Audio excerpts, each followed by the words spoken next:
Assalamualaikum warahmatullahi wabarakatuh.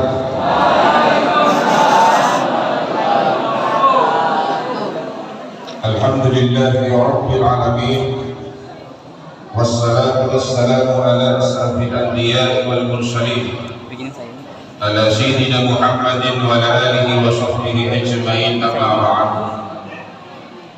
Syukur alhamdulillah, senantiasa kita memuji Allah Subhanahu wa taala atas nikmat, hidayah dan taufik yang Allah berikan kepada kita sekalian, sehingga kita masih dapat melaksanakan kewajiban kita sebagai hamba Allah, yaitu salat zuhur secara berjamaah. Salat adalah kewajiban kita sebagai umat Islam, dan itulah identitas menandakan bahwa kita Islam atau bukan Islam dilihat dari salatnya.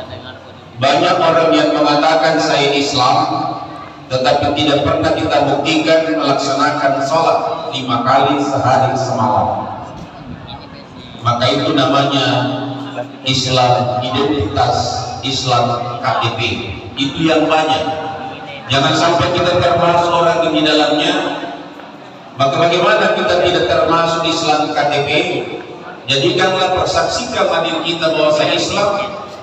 Dimanapun kita berada, ketika kewajiban sholat itu masuk waktu, maka dengan ikhlas, dengan lillahi ta'ala kita mengerjakan ibadah itu.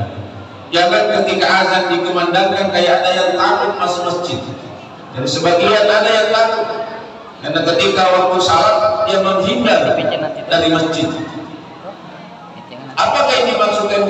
Yang dimaksudkan ini adalah itu tadi, bahwa ada di kalangan kita yang digolongkan sebagai orang munafik, mengaku dirinya Islam tapi takut melaksanakan, takut mendekati masjid.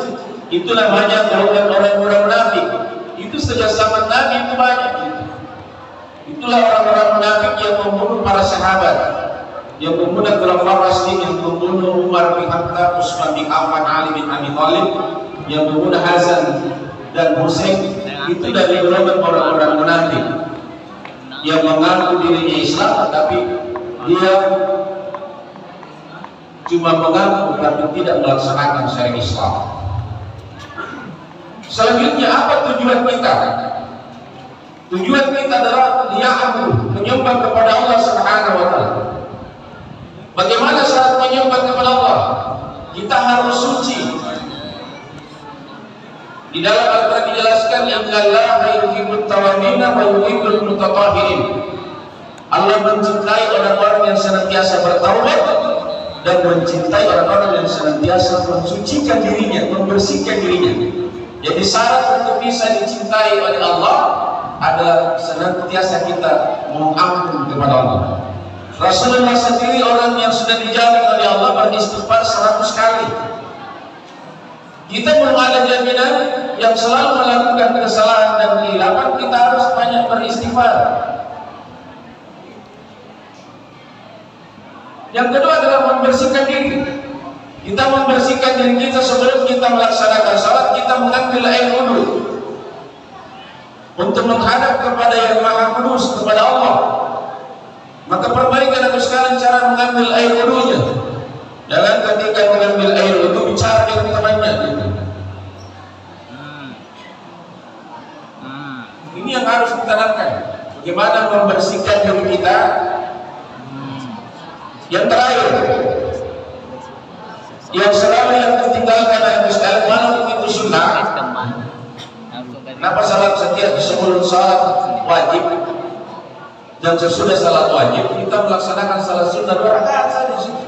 Tapi ada yang berat sekali. Kalau dari sekarang anak sekalian tidak biasa, kapan lagi?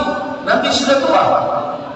Kalau Anda sudah tua, mungkin masjid saja sudah tidak mampu lagi dengan masjid. Maka pergunakan kemudahan kesehatan atau sekalian itu memperbanyak ibadah. Dan di sini waktunya masa muda adalah masa yang masa kekuatan, masa yang paling indah, dan keindahannya mana? Ketika kita mampu melaksanakan kemudahan itu dengan ibadah kepada Allah Subhanahu wa taala. Jadi Anda bisa karena terbiasa. Kapan lagi Anda bisa kalau Anda tidak terbiasa? Susah.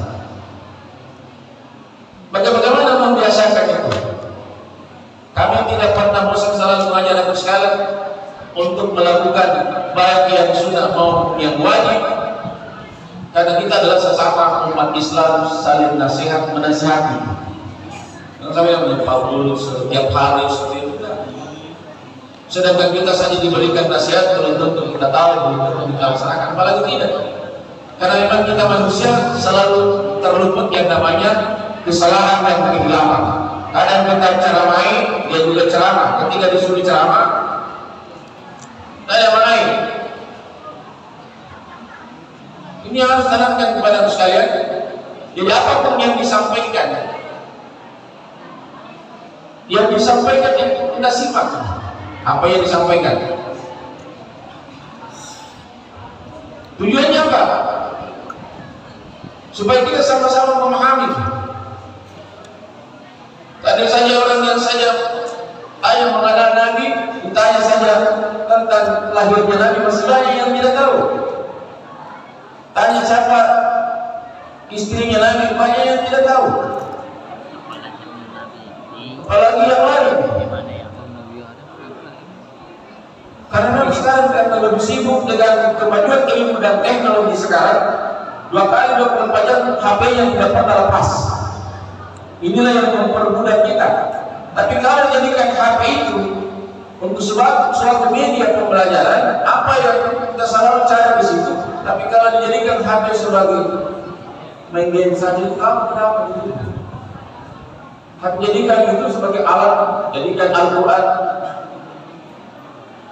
jadikan kertas salawat, ada di situ tidak buka di situ. Jangan sebaliknya, lebih banyak melihat HP-nya main game daripada melihat HP-nya membaca Quran, belajar agama. Banyak pelajaran yang bisa kita petik di situ. Tapi sebaliknya, kapan kita tidak pergunakan, apa yang kita bisa dapatkan? Anak sekalian sudah beda dengan sekolah lain, beda dengan semua sana. Kamu belajar fikih, belajar Al-Quran hadis, belajar SKI, belajar akidah akhlak, tidak ada di dalam di SMA. Hanya di sini diajar salat Quran, salat berjamaah, salat wajib, berzikir, bahkan belajar kumpul ceramah, hanya ada di satu kelompok. Oleh itu kepada teman sekalian, pergunakan selama masa di madrasah ala ini dan keluar di madrasah ada, nampak ada yang bisa sekalian bisa amalkan. Demikian apa yang saya sampaikan, mudah-mudahan ada manfaatnya, lebih kurang dimaafkan. Wallahu a'lam. Assalamualaikum warahmatullahi wabarakatuh.